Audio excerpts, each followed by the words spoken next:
Bien. Bueno, hoy vamos a arrancar con un tema nuevo, eh, que son los sistemas deductivos. Nosotros lo que hemos visto hasta ahora es analizar diferentes mecanismos que nos permiten ver si una tabla de verdad o un conjunto de fórmulas es válido o no, o un conjunto de fórmulas es satisfacible. Pero siempre trabajamos desde un punto de vista semántico, ¿sí? O sea, nunca nos pusimos a resolver efectivamente, sino que siempre trabajamos con las fórmulas en sí mismas, sin en muchos casos darles un valor de verdad. Lo que vamos a hacer ahora, en este próximo tema, que es el de resolución proposicional, es encontrar, en realidad vamos a ver varios métodos que, que nos permita encontrar de forma mecánica cómo deducir esas fórmulas con las que ya veníamos trabajando.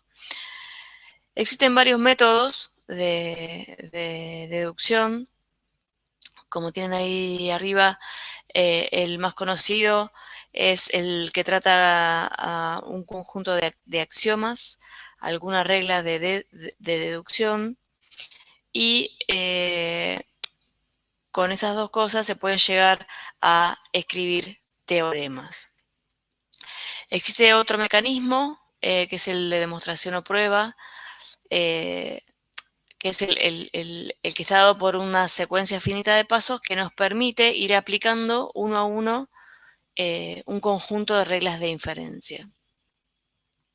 Entonces, bueno, como les comentaba recién, lo que vamos a tratar de ver acá, a diferencia de lo anterior, es de cómo resolver un conjunto de fórmulas, de cómo resolver fórmulas, que está asociado al punto de vista semántico, que es lo que fuimos analizando y resolviendo hasta ahora. Esto que el tema que vamos a ver hoy, el de resolución, lo vamos a volver a ver sobre el final de la materia, y ahí sí lo vamos a ver bien más enfocado en que los sistemas deductivos son los fundamentos teóricos para la programación lógica. Ustedes en tercer año van a tener una materia que se llama programación exploratoria, que básicamente van a aprender a programar en un lenguaje lógico, para lo cual toda la teoría que vemos acá en esta materia concluyen en los principios fundamentales de cómo trabaja un programa escrito lógicamente. ¿Sí? Bueno, una de las características de los sistemas deductivos es que podemos comprobar la correctitud, completitud y decidibilidad. Es muy temprano para decir esta palabra. Bien, bueno, vamos a arrancar con algunos conceptos, como siempre, y vamos por la demostración de las fórmulas. ¿Cómo demostramos una fórmula? Nosotros dijimos, o hemos visto hasta ahora, que una fórmula A es una, o sea, la podemos ver como una sucesión finita, F1, F2, Fn, todas válidas. Tal que cada fórmula, F sub i, la podemos considerar un axioma, ¿sí? O un teorema ya demostrado, o una fórmula obtenida en base a las anteriores aplicando alguna de las reglas de inferencia. La última fórmula de esa sucesión, F sub n, es la fórmula A, que es la que queremos demostrar. Entonces, podemos decir que A es un teorema del sistema. ¿Cómo demostramos las deducciones? Nosotros vamos a tener un conjunto de fórmulas, P1, P2, Pn, ¿sí? En donde P sub I son las hipótesis y Q es la conclusión. Nosotros lo que tenemos es un argumento, ¿sí?, del tipo P1, P2, Pn implica Q, donde los P sub I son las hipótesis y Q es la conclusión. Entonces, para demostrar la validez de un argumento, ¿sí?, la demostración de validez de un argumento es una sucesión finita de fórmulas, ¿sí? O sea, cada una de las hipótesis se corresponden con una fórmula, ¿sí? Y la última fórmula es la conclusión. Entonces, cada una de esas fórmulas, el F sub I es hipótesis, axioma o teorema, que ya está demostrado, o una fórmula obtenida a través de las anteriores, aplicando alguna regla de inferencia. Y la última fórmula es la conclusión, como dijimos recién. Entonces, lo que podemos decir es que Q se deduce de ese conjunto de argumentos, ¿sí? Q se deduce de P sub 1, P sub 2, P sub n. Bien. Vamos a analizar, como les planteé acá en la primera parte, vamos a ver esta parte de cómo la combinación de axiomas y reglas de inferencia me permiten demostrar un teorema. Entonces, el axiomático o sea, es obviamente un conjunto de axiomas y un conjunto de reglas de inferencia. Yo puedo tener un axioma, por ejemplo, A implica B implica A, es una tautología, o no A implica no B, y eso implica B implica A, ¿sí? Y puedo tener reglas de inferencia, muy parecido a lo que vimos en clases anteriores. ¿Se acuerdan que en el práctico anterior vimos las equivalencias entre estas reglas? O sea, ¿se acuerdan que habíamos hecho hasta la demostración de que A y A implica B era equivalente a B directamente, ¿sí? O sea, vamos a seguir dando vueltas con esas reglas de equivalencia que les dimos la primera clase. Bien. ¿Qué es lo que quiere decir esto? Que yo, aplicando, si yo tengo un conjunto de axiomas, ¿sí?, y un conjunto de reglas de inferencia, yo puedo ir aplicando las reglas de inferencia hasta llegar a demostrar mi axioma. El otro mecanismo que yo les explicaba hoy es la deducción natural, que es sin axiomas pero con varias reglas de inferencia. Las reglas de inferencia básicas, dadas A, B y C fórmulas, ¿sí? Son las que ya vimos. Básicamente la conjunción, lo que sería el AND, que es muy similar a lo que vimos cuando aplicábamos árboles de refutación, ¿sí? La conjunción es A y B, ¿sí? Y la eliminación de la conjunción, ¿sí?, es A y B A o A y B B. ¿Cómo podemos suprimir la conjunción reemplazándola? Lo mismo para la disyunción. Si tenemos A o B, tenemos A por un lado y B por el otro, y digamos C en algún otro momento, entonces ¿cómo llegamos a eliminar la disyunción? No se preocupen que después vamos a ver casos prácticos. La implicación, el A y A implica C, es equivalente a C. El de la doble negación, que ya lo vimos varias veces. La regla no A es equivalente a A. Y por último, yo les dije al principio que íbamos a ver tres mecanismos. Por último, la resolución. En la resolución nosotros vamos a aplicar una única regla de deducción, ¿sí? No vamos a tener axiomas. El mecanismo de resolución para nosotros los informáticos es bastante más intuitivo, su implementación es muy sencilla. Y vamos a partir de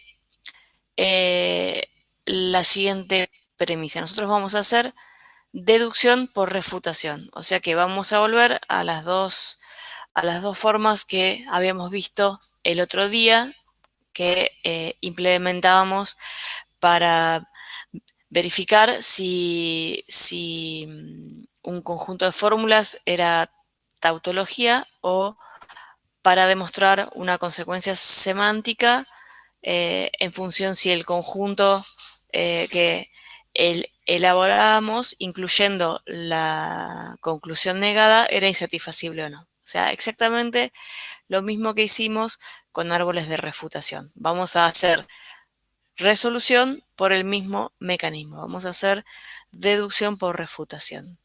Esto quiere decir que vamos a comprobar si B es tautología, sí, solo sí, no B es contradicción. Y si no, vamos a probar que A se deduce de B, sí, solo sí, el conjunto de fórmulas constituido por A y la conclusión negada, o sea, por A y no B, es insatisfacible. El único detalle importante acá es que las fórmulas deben estar en forma normal conjuntiva. Para probar o para utilizar el método de resolución por refutación, vamos a necesitar que nuestras fórmulas estén sí o sí en forma normal conjuntiva. No sé si se acuerdan lo que es la forma normal conjuntiva, pero una fórmula A se dice que está en forma normal conjuntiva si A es un conjunto de conjunciones de cláusulas, ¿sí? Esto quiere decir que yo puedo decir que A es igual a C sub 1 y C sub 2 y C sub 3 y C sub n, donde cada una de las C son cláusulas. Y las cláusulas, ¿sí?, son la disyunción de literales. O sea, una cláusula C sub i es L sub ij o L sub 2j, ¿sí? No, al revés, perdón. El i es fijo, el i es la cláusula, el j, ¿sí? L sub, o sea, si estamos hablando de la cláusula 1, la cláusula 1 tiene la forma como L1J, ¿sí? O L11, L12, L1N, donde cada L sub ij es un literal, ¿sí? Por ejemplo, si tenemos P implica Q y eso implica R, ¿sí? Lo que tenemos que hacer es tratar de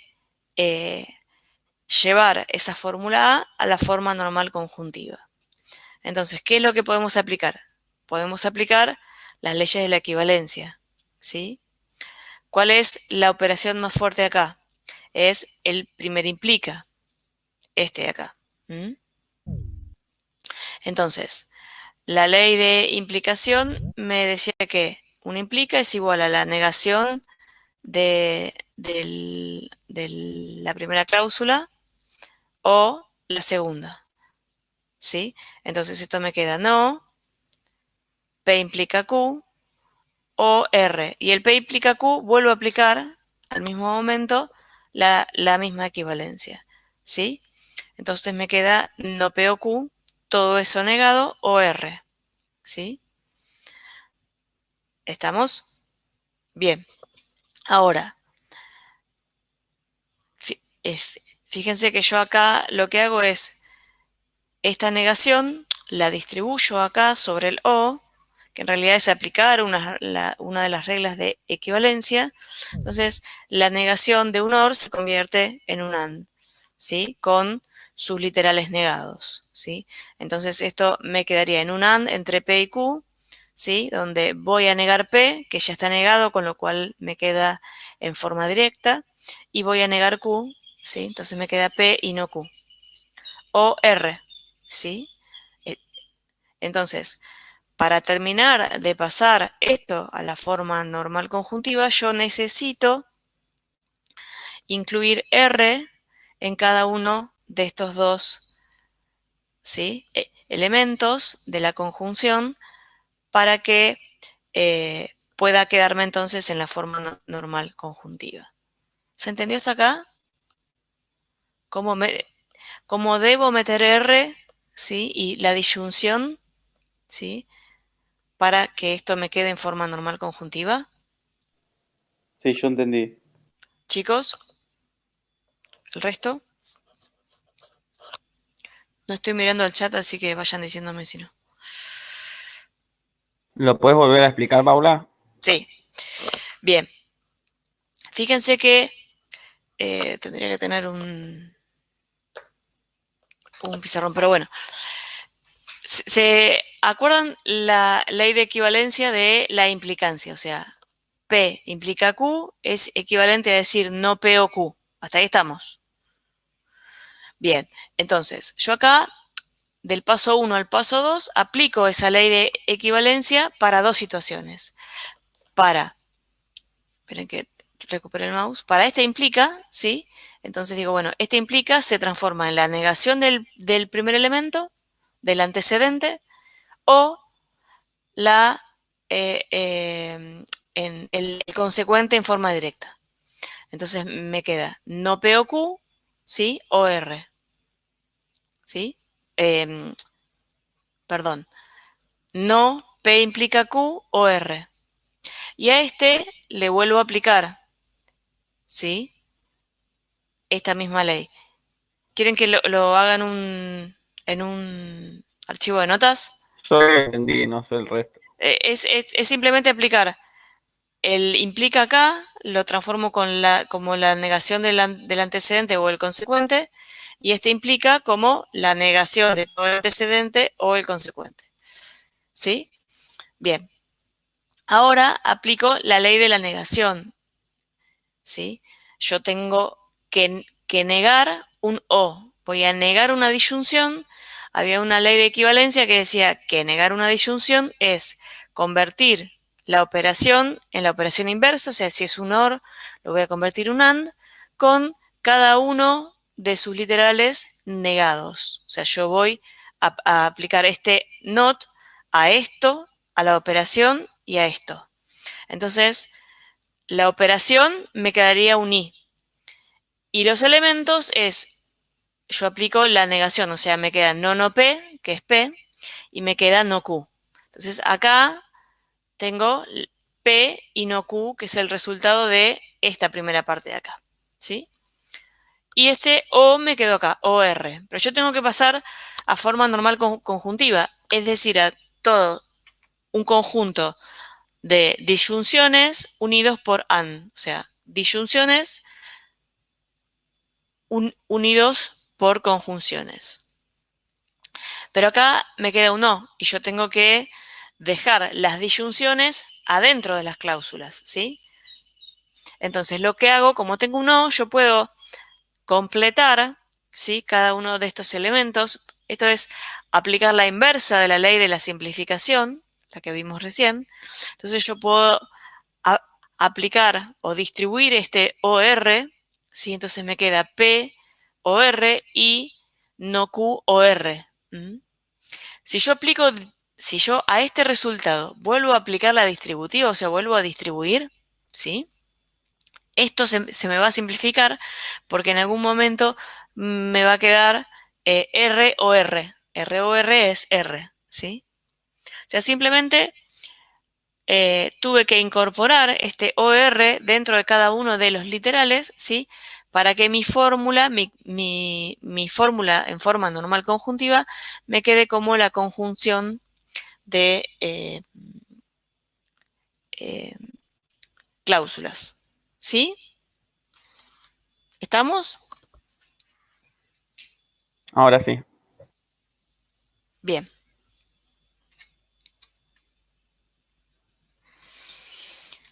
Bueno, seguimos. Entonces, vamos a la forma clausular. Una fórmula A en forma normal conjuntiva se puede escribir como la cláusula de A, ¿sí? Que es lo que dijimos recién. Si una fórmula está en forma normal conjuntiva, entonces yo tengo un montón de cláusulas unidas por un AND. Y cada una de esas cláusulas pueden ser literales, que son literales unidos por un OR, ¿sí? Como el ejemplito que tenemos acá. Entonces, vamos a decir que la forma clausular de una fórmula en forma normal conjuntiva se escribe como la forma clausular de A. Esta es la notación y es el conjunto de cláusulas. Acuérdense que cuando escribíamos en notación de conjuntos, la coma implicaba lo mismo que un AND, ¿sí? Entonces la forma clausular de la fórmula A es el conjunto de cláusulas. Otra vez el conjunto de cláusulas, ¿sí? Acuérdense que una cláusula es la disyunción de literales, o sea, el O de literales. Como el ejemplito que vimos recién, la forma normal conjuntiva de A era POR y no QOR. O sea que, ¿cuáles son las cláusulas? POR Bien, POR es la cláusula y 1 no Q, OR. y no QOR es la otra cláusula. Entonces, la forma clausular de A son dos cláusulas, cláusula 1 y cláusula 2, donde la cláusula 1 es POR y la cláusula 2 es no QOR. ¿Sí? Ahora, cada una de las cláusulas dijimos que era la disyunción de literales. Entonces, vamos a escribir, ¿sí? Que digamos, cada una de las cláusulas, ¿sí? La vamos a escribir como un conjunto de literales, ¿sí? Acá las comas en esta notación de conjuntos no implica la conjunción, ¿sí? Simplemente estamos indicando cuáles son los literales verdaderos, esas proposiciones lógicas de las que hablamos desde la clase número 1, ¿sí? Esos son los literales. Entonces, cada una de las cláusulas las podemos escribir en función de los literales que participan. Entonces, en la cláusula 1, los literales que participan es P y R, y en la cláusula número 2, los literales que participan es no Q y R. Entonces, finalmente, la forma clausular de A la podríamos escribir como este conjunto, ¿sí? De dos cláusulas, ¿sí? La cláusula 1, comprendida por el literal P y el literal R, y la cláusula 2, comprendida por el literal no Q y el literal R, ¿sí? Bien, y bueno, lo único que me queda decirle es que puede haber cláusulas que sean unitarias, ¿sí? Que son únicamente, hemos visto en un montón de situaciones donde tenemos fórmulas que tiene únicamente una sola cláusula, una sola proposición, ¿sí? Por ejemplo, P o no P o Q, ¿sí? Entonces, esa es la cláusula unitaria. Digo, la cláusula unitaria ya está en forma normal conjuntiva, ¿sí? Bien, entonces, vamos a empezar a repasar los conceptos de satisfacibilidad, pero ya estamos hablando de cláusulas, ¿sí? O de forma clausular. Entonces, cuando una cláusula es satisfacible. Si yo tengo una cláusula C cualquiera formada por un conjunto de literales, vamos a decir que es satisfacible para una evaluación B si y solo si la fórmula L1 o L2 o Lm es satisfacible por B. Como estamos hablando de un O, ¿sí?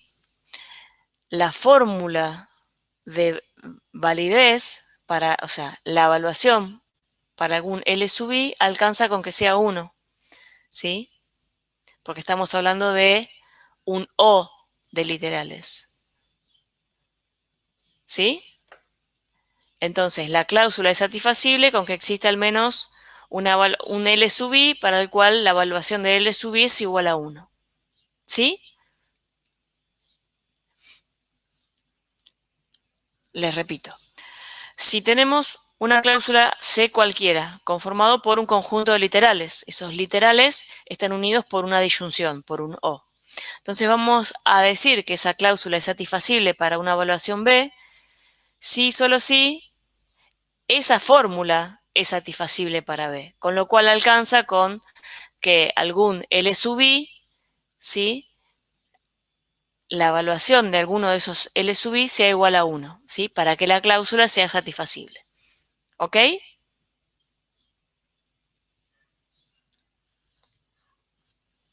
¿Puede ser otra vez, Paula, por favor? Sí. Vamos. Tenemos una cláusula C formada por un conjunto de literales. Acuérdense que si estamos hablando de una fórmula, vuelvo acá, ¿sí?, una cláusula es la disyunción de literales, o sea, son los O de literales, ¿sí?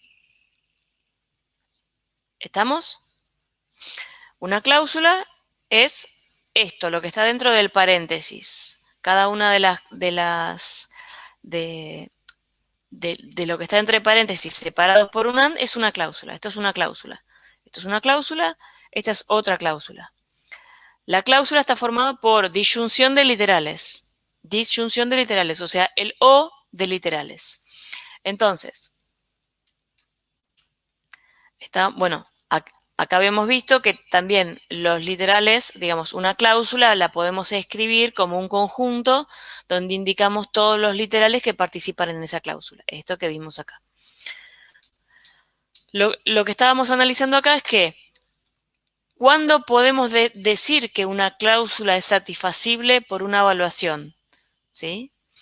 Como una cláusula que está descrita por este conjunto de literales, que es lo mismo decir que esta cláusula es esta disyunción de literales, ¿sí?, que lo escriba así es lo mismo que lo escriba así, ¿sí? Entonces yo puedo decir que esta cláusula, ¿sí?, este conjunto de literales, o sea, esto, es satisfacible para una evaluación B si, solo si, ¿sí?, existe algún L sub I cuya evaluación es 1. ¿Por qué? Porque estamos hablando de un O. Acuérdense que un O, si yo tengo un O de 10 elementos, para que ese O valga 1, ¿qué es lo único que necesito? Que alguno de esos elementos sea 1. Entonces, para que la cláusula sea satisfacible para una evaluación B cualquiera, solamente necesito que exista algún L sub I cuya evaluación sea 1. ¿Sí? Sí, yo ya entendí, profe, gracias. Lo vuelvo a repetir si es necesario. O sea, es mucha A mí me quedó notación, claro. mucho formulismo, pero es básicamente eso. ¿Mm? O sea, piensen que yo ahora estoy hablando de una cláusula como una disyunción. Entonces, una disyunción es 1. Un O, para que el resultado de un O sea 1, sea verdad, necesito que cualquiera de sus literales, cualquiera de sus términos, sea 1. ¿Sí? ¿Qué es lo que estoy diciendo acá? Para que una cláusula sea satisfacible, lo único que necesito es que la evaluación de alguno de sus literales sea 1. Listo, con eso yo ya tengo garantizado que mi cláusula es satisfacible. ¿Mm? Entonces, por ejemplo, para el ejemplo que veníamos analizando hoy, que era P implica Q implica R, que habíamos llegado a la fórmula clausular de A, que habíamos dicho que eran dos cláusulas, ¿sí? Estos P implica Q implica R lo habíamos pasado a la forma normal conjuntiva. De ahí habíamos convertido la fórmula A su forma clausular, indicando que la forma clausular de A estaba compuesta por dos cláusulas, la cláusula 1 y la cláusula 2. La cláusula 1 era P o R y la cláusula 2 era no Q o R, ¿sí? Esta cláusula y esta cláusula. ¿Mm? Entonces yo acá tengo dos cláusulas que son disyunciones de literales. Para que la cláusula 1 sea satisfacible, tiene que existir alguna evaluación que haga verdadero a P o a Q, cualquiera de los dos, o a los dos a la vez. Lo mismo para la cláusula 2. Para demostrar que la cláusula 2 es satisfacible, yo debo ver si existe una evaluación, ¿sí?, que haga verdadero no Q o R. Cualquiera de los dos. Entonces, ¿qué podemos decir de P o R? Si la cláusula 1 es satisfacible, yo tengo que decir que la evaluación de P o R es igual a 1. ¿Sí? Entonces, si P vale 1, ya alcanza, ¿sí?, para que esa evaluación sea 1. Oh, me falta una filmina acá. Bueno, no importa. ¿Sí?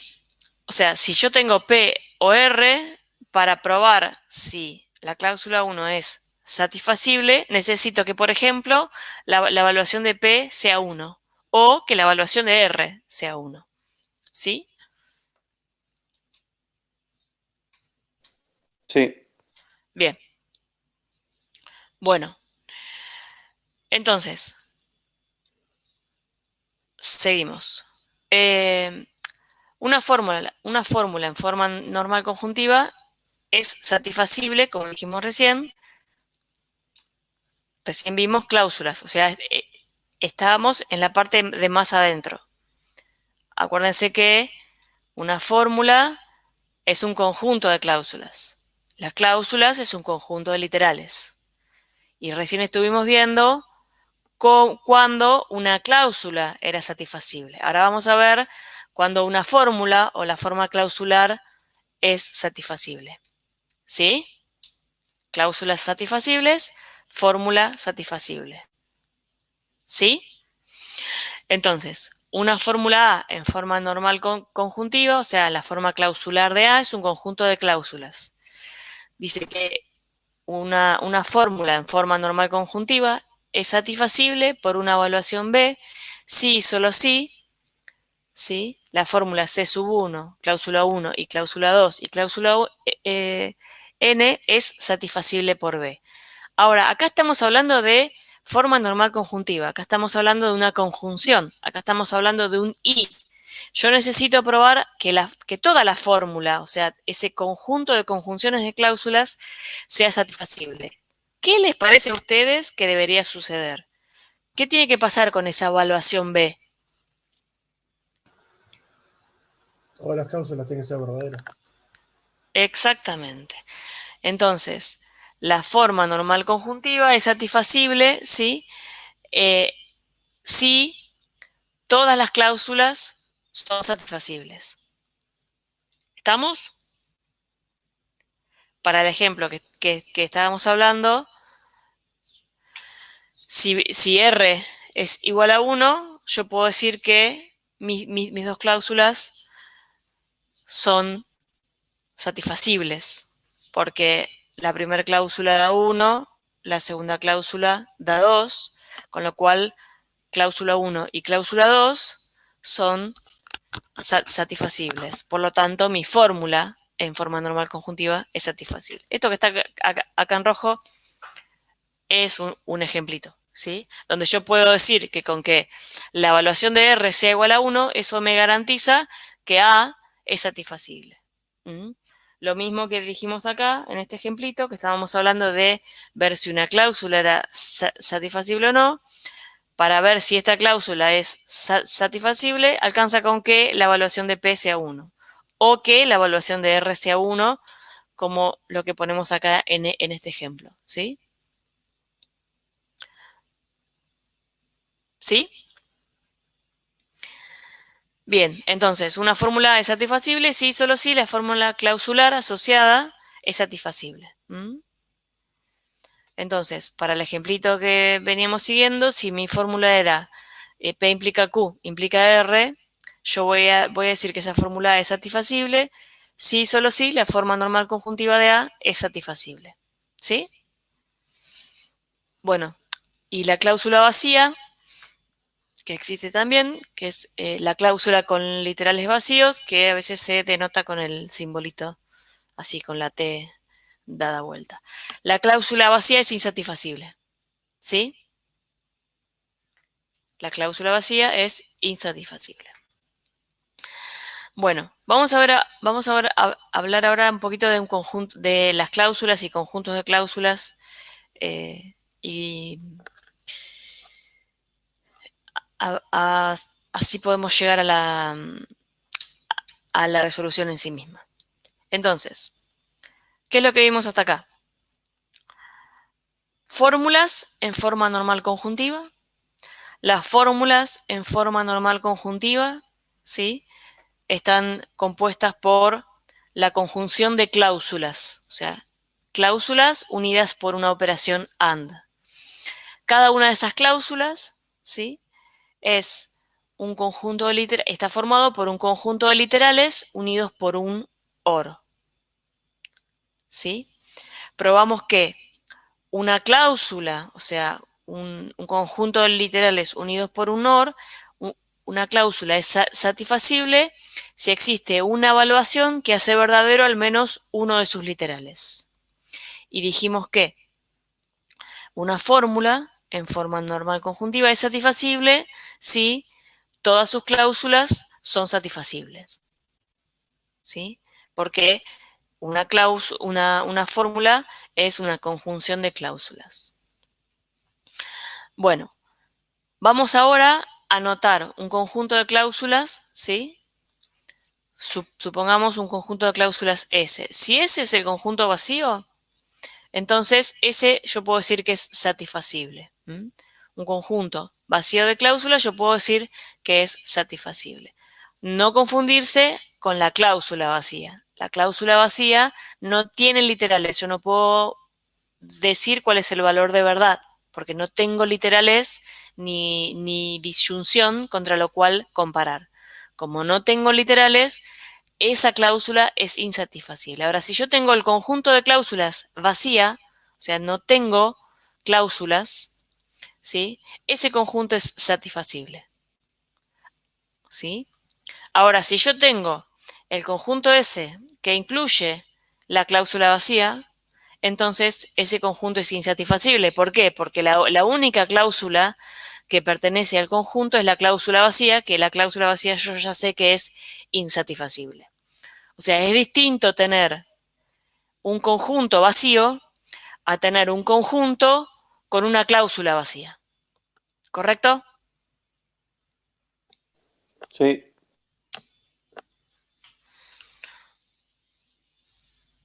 Esperen que...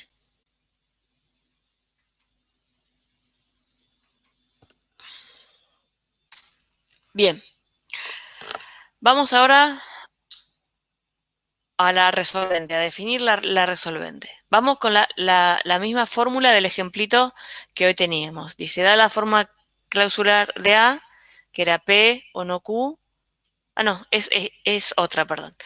Esta es la fórmula A en su forma clausular. Tiene dos cláusulas también. La cláusula 1 es P o no Q y la cláusula 2 es Q o no T. ¿Sí? Decimos, que hay una evaluación, entonces decimos, si la evaluación de Q es igual a 0, para que la evaluación de Q o no T sea igual a 1, tengo que tener que B de T valga 0. ¿Sí? ¿Cómo? O sea, yo supongo, digo, bueno, si Q vale 0, ¿qué pasa con el resto? Si Q vale 0, para que la evaluación de Q o no T sea 1, ¿sí? Entonces T debe valer 0 para que no T sea 1 y es la única opción que esta cláusula me dé 1. ¿Sí? Ahora sí, si la evaluación de Q vale 1, ¿sí? La evaluación de Q vale 1, entonces, para que la evaluación de P o no Q sea 1, tengo que la evaluación de P sí o sí tiene que valer 1. ¿Sí? Simplemente estamos analizando cómo juega la evaluación de Q en cada una de las cláusulas. A lo que quiero llegar es que en la cláusula 1, ¿sí?, cuando Q vale 0, el valor de esa cláusula, la satisfactibilidad de esa cláusula o no, depende de t. Y cuando q vale 1, ¿sí? ¿Cuál es de las dos cláusulas la que tengo problemas? La segunda, como q está directo, no pasa nada, entonces tengo que ver qué pasa con la primera, donde q está negado. Entonces, si q vale 1, para que esta cláusula sea verdadera, la cláusula P o no Q, ¿sí? Tengo que la evaluación de P sea 1. Entonces, fíjense que como en función de las diferentes evaluaciones, yo tengo que analizar cada una de las cláusulas de qué depende para ser satisfacible. Entonces, yo puedo decir que A es satisfacible si solo si P o no Q y Q o no T son satisfacibles. ¿Sí? Si y solo si P o no T es satisfacible. ¿Por qué? Porque esta primera cláusula depende de T y esta segunda cláusula depende de P. O sea, es de qué depende esta para que sea satisfacible y de qué depende esta para que sea satisfacible. Y obviamente lo estamos analizando en conjunto porque yo necesito que para que una fórmula sea satisfacible, todas las cláusulas al mismo tiempo tienen que ser satisfacibles. Por eso es que yo estoy analizando, arranqué por ponerle valor a Q, que es el que compartimos en ambas cláusulas, y ver cómo juega, ¿sí?, respecto de la evaluación. Entonces, yo lo que necesito para este ejemplo es que o P sea 1 o T sea 0. Es así de simple, que es lo que vimos acá. Si cualquiera de estas dos cosas sucede, ¿sí?, la forma clausular de A es satisfacible, ¿sí? Porque si P es 1, esta es satisfacible porque P está directo, ¿sí? En esta, como no interviene T, ¿sí?, necesito esto, que T sea falso para que no T sea verdadero, ¿sí? Entonces, la satisfacibilidad de A depende de P o no T, ¿sí? Con lo cual, yo puedo reducir esta fórmula a una sola. Puedo reducir estas dos cláusulas a una sola, que es P o no T, ¿sí? Este es el principio de resolución. Sigo un poquito y después, si quieren, volvemos a repetir acá. Esta es la definición de cómo yo voy a resolver. Dice C1 y C2 cláusulas. Supongamos que, perdón, hay un literal L que pertenece a la cláusula 1 y un literal C que pertenece a la cláusula 2. ¿Sí? La resolvente entre C1 y C2 es la cláusula esta que se va a escribir acá. La resolvente de C1 y C2 es igual a C1 menos el literal. Acuérdense que L pertenecía a C1 y LC a C2. Entonces, la resolvente, ¿sí?, es la cláusula 1 menos S literal, unión la cláusula 2 menos LC. O sea, voy a resolver dos cláusulas eliminándoles un literal a cada uno y uniéndolas. Ejemplo. El que teníamos recién, este que estábamos acá. P o no Q, Q o no T. P o no Q, Q o no T. ¿Sí? ¿Qué puedo hacer yo acá? ¿Cuál sería el literal? Porque piensen.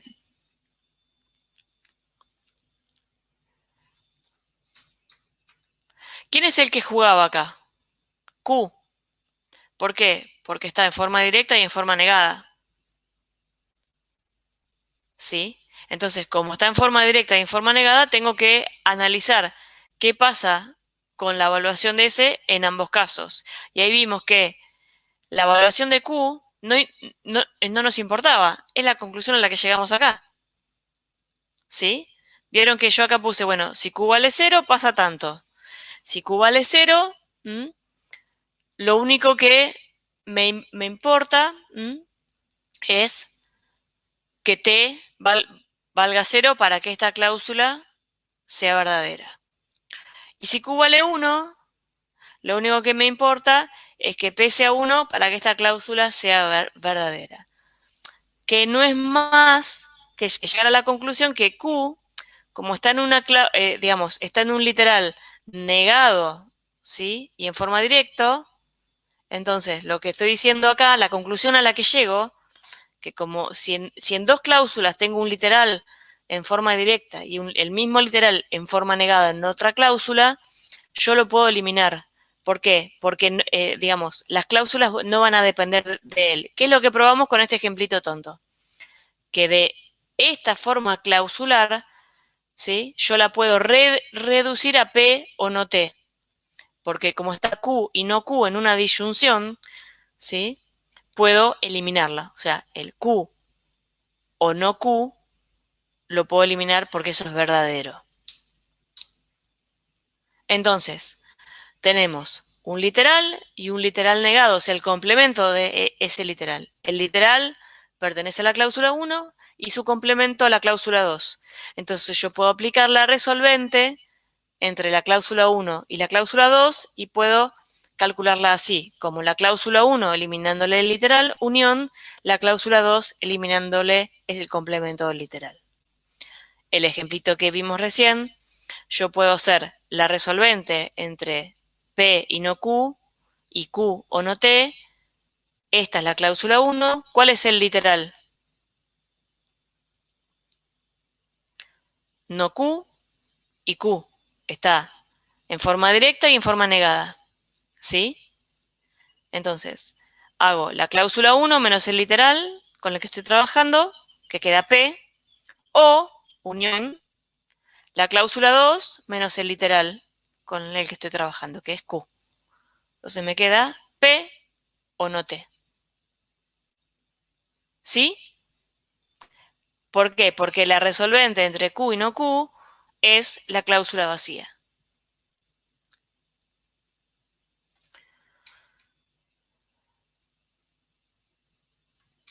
¿Estamos? Yo sí.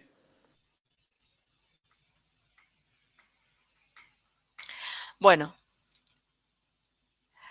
esto que vimos recién es el principio de resolución o la regla para encontrar cómo es la resolvente entre un par de cláusulas. Como dijimos recién, tenemos dos cláusulas y tenemos un literal y su complemento. Entonces, la resolución de la regla es la unión de esas cláusulas, eliminándoles a cada una el literal sobre el cual estamos trabajando. La regla de resolución preserva la satisfacibilidad, es decir, si yo tengo que hay una evaluación que satisface un conjunto de cláusulas, también va a satisfacer cualquier resolvente de un par de ellas. O sea, piensen que esto de aplicar resolución simplemente es aplicar las reglas de la lógica para simplificar mis fórmulas, para eliminar aquellos literales de los cuales mi fórmula no depende. ¿Sí? Puede valer cualquier cosa que mi fórmula no va a cambiar. Por eso es que estamos hablando de que la regla de resolución, o sea, la resolución, preserva la satisfacibilidad. Si yo tengo un conjunto de cláusulas y es satisfacible, si yo resuelvo ese conjunto de cláusulas, es decir, llego a un conjunto de cláusulas más chico, más compacto, con menos literales, ese conjunto también va a ser satisfacible. Bien, entonces, ¿cuál es el mecanismo de la deducción por resolución? Que es lo que vamos a ver acá. Entonces, sea S un conjunto de cláusulas y C una cláusula, una deducción por resolución de la cláusula C a partir de S, que se escribe así, en símbolos C, ¿sí? Se deduce por resolución a partir de S. Es una sucesión finita de cláusulas tales que la última cláusula es C y para, digamos, esto lo que me permite es hacer una iteración, ¿sí? Yo voy a hacer para I entre 1 y N, C sub I va a pertenecer a S o existen cláusulas C sub J, C sub K, para la cual yo puedo aplicar una resolvente. En realidad lo que puedo, digamos, lo que estoy diciendo acá, que voy a armar mi conjunto a partir de las cláusulas que no se resuelven y las cláusulas y el resultado de las resolventes de las cláusulas que sí se pueden resolver. ¿Sí?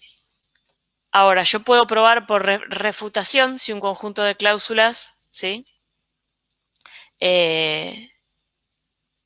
Yo, digamos, puedo probar si un conjunto de cláusulas, ¿sí? Se deduce por resolución. O sea, piensen que acá empezamos a usar este símbolo. Antes decíamos que C se deduce de S, ahora decimos que C se deduce por resolución de S.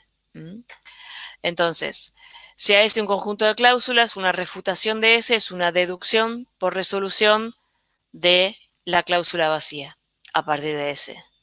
¿Sí? Entonces, la resolución por refutación, yo quiero, digamos, lo que quiero llegar a probar, o sea, tengo que llegar a resolver y me tiene que quedar la cláusula vacía. ¿Sí? ¿Se acuerdan cómo se resolvía la cláusula vacía?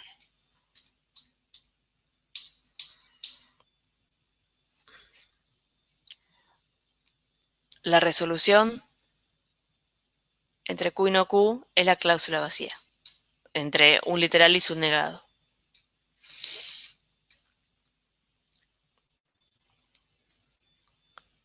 Bien, entonces, vamos de vuelta. Si hay un conjunto de cláusulas, una refutación de S es una deducción por resolución de vacío de la cláusula vacía a partir de S. En símbolos es vacío, se deduce por resolución de S. Vamos, ejercicios. Dado los siguientes conjuntos de cláusulas, calcule en cada caso las resolventes posibles. Vamos con el A. ¿Se animan? Bueno,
Disculpa, Paula, ¿podrías poner la imagen un momento que quería corroborar si copié bien?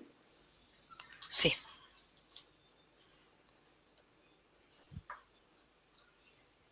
Listo, muchas gracias.